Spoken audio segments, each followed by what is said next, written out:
Para sa video natin today, gagawa tayo ng fruit and vegetable smoothie para gagawin nating breakfast. Meron tayo ditong 1/4 na peras, 1/8 na apple. Kaya natin siya lalagyan ng apple dahil ito ang gagawin nating sweetener. Wala tayong ilalagay na kahit na anong sweetener at aasa tayo sa tamis ng apple. Maglalagay din tayo ng pepino. At lalagyan din natin siya ng lettuce. Ang gagamitin nating tubig dito ay ang okra juice. Binabad ko na to ng 24 hours. So itong okra juice ang gagamitin nating tubig para sa ating smoothie. Ganyan siya kalapot. Maglalagay din tayo ng pinigang kalamansi.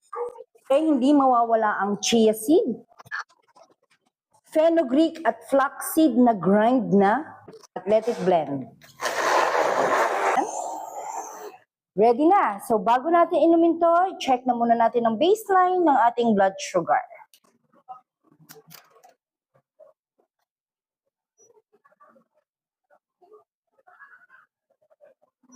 Ang baseline ng ating blood sugar is 102 as of 9:43 a.m. Iinumin na muna natin to and then babalik tayo after an hour para makita ang galaw ng ating blood sugar nang walang iniinom na maintenance.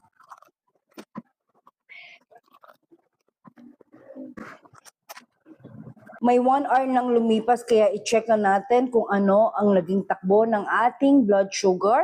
Actually, ang nabantayan natin dito is yung 1/4 na apple. All of the ingredients ay okay naman para sa ating blood sugar. Doon lang tayo magkakatalo pagka nagkaroon ng spike ang ating blood sugar, nanggaling ito sa 1/4 chop ng apple.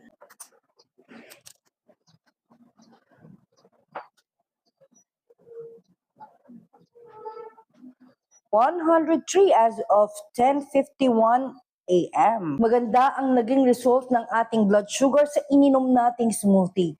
Ang malaking nakatulong dito ay yung okra juice na binabad natin overnight ng 24 hours.